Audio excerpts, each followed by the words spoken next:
everyone, welcome back to our live broadcast.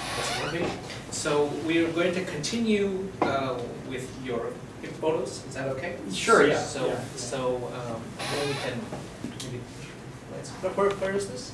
Yeah. So this is in New Hampshire, and this is the grave of Willa Cather. Yes. So this is a little bit of the morbid phase of our program today. We're going to look at a couple of literary graves. Mm-hmm. And I was, when Andrew asked me to talk about literature and travel, I started thinking about how people take pilgrimages to the graves of famous writers that they admire. Yes. And I was thinking, well, I've done that too, but what is the appropriate behavior, or what are you supposed to get from going to the grave of a great writer? Mm-hmm. And I had this experience, I went there and I thought, okay, this, she's in some sense here, but what does that mean? And it is a bit strange because Willa Cather is buried in New Hampshire, but actually she never wrote about New Hampshire. She grew up in Nebraska. She lived for the most part in New York City, and she wrote about other parts of the U.S., but not New Hampshire. She is buried here because it's one of the places where she liked to write, and in fact she wrote her novel My Antonia not too far from where she's buried. And actually, Andrew, you wrote your thesis, if I'm not mistaken, on Willa Cather. So yes. Could I ask you a question? Yes. Okay. Yes. I'm being tested here. Yeah, this is a quiz. Yeah, this is a quiz. Yeah. But you already got your master's degree, so you're good. Yeah. Okay, yeah. What does it say on Willa Cather's gravestone? Besides Willa Cather, there's a quotation. There's a quotation. Yeah, Yes. What does it say? Okay, so we can't really read it, right? We can't really read it. Yes. No. But students, if you remember a few weeks back when we had our session on Nebraska and Emil was here, we were talking about this novel, My Antonia, and the famous quote, probably the most famous quote of My Antonia is on the gravestone, which is, quote, "That is happiness, to be dissolved into something complete and great," end quote. That is what's written on the gravestone. And would you recommend that novel, Professor, to students who are watching, who are interested in American literature? I would very much recommend that novel. Yeah, I mean it is a great American novel. It's about it's about a boy and a girl growing up, and it's about exile actually, which is a good theme for your program here. I mean, yes. To be in exile means to be in some sense against your will, to be taken away from your home, and always remembering the place that you came from, and maybe wanting to get back. And in various ways, the novel is reflecting on that idea of exile. And it's a novel that is about America. It's about the West. It's about the East Coast as well. And it has beautiful descriptions of the geography and also of immigrant cultures in America. There are a lot of different immigrant groups living on the Nebraska prairie, and basically getting along and enriching American culture.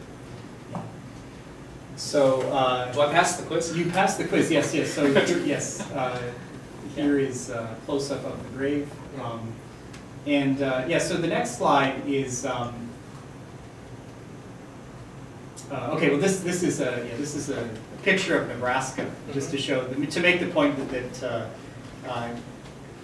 Cather is not buried in the place that she's most famous for writing about. Right. But in a sense, it doesn't matter because she is dissolved into something complete and great. In that sense, it doesn't really matter where you are.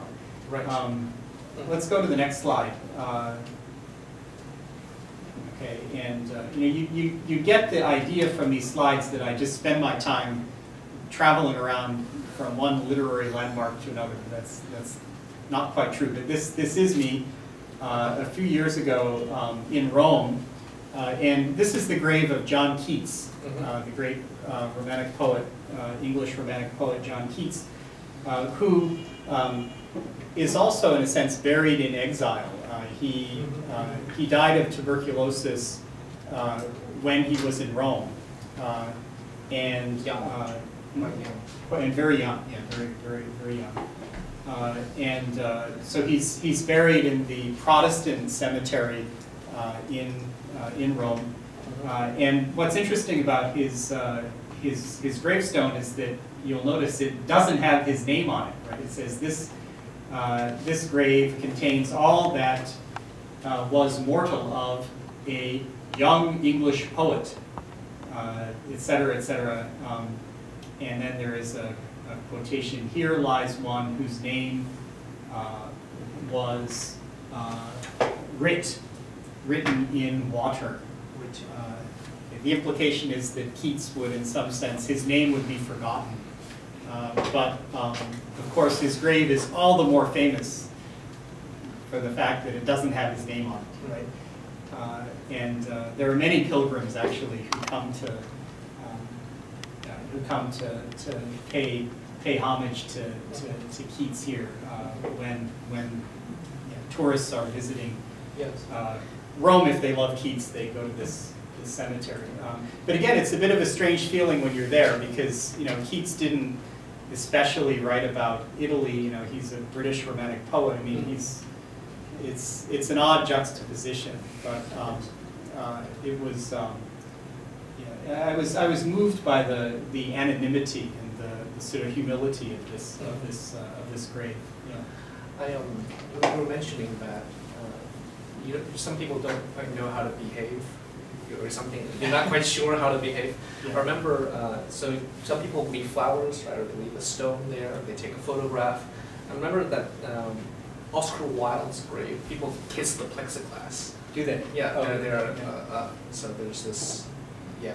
Some people, they don't kiss the headstone, but something interesting I was thinking about. Yes, okay. And there is an Aeolian harp there, a symbol of the poet. Yeah. Okay, so we're going to move to another important place in my experience. This is a place called Olana, and if you remember, my older daughter is named Olana. And I'm going to tell a short romantic story, which is that my wife and I visited this place before we had any kids, and we could go to the next slide maybe. We'll actually stay on this just for a moment. Olana is a house that was built by an American landscape painter from the 19th century, Frederick Edwin Church, who, if you took my Western Civilization course, you probably saw a painting by him. So there's Frederick Church and his wife, and this is where they lived. And they called it Olana, which I understand is from Persian, and it means, I've heard different translations, either treasure house or our place on high, because it's up on a hill overlooking the Hudson River in upstate New York. Anyway, my wife and I loved this place, and we thought it was a beautiful house. And we also loved the name Olana, and it sounded to us like a girl's name. So we said, if we ever have a daughter, we will name her Olana. And we kept our word on that, because in fact we did have a daughter, in fact two. And yeah, so in the next slide, this is Olana's first trip to Olana. Yeah, and yeah, so that's my older daughter, Olana. And I think the only unpleasant thing about this experience, which was a wonderful experience, but we tried to make the argument when we were there that Olana should get in free. She should have free admission to the house because her name is Olana.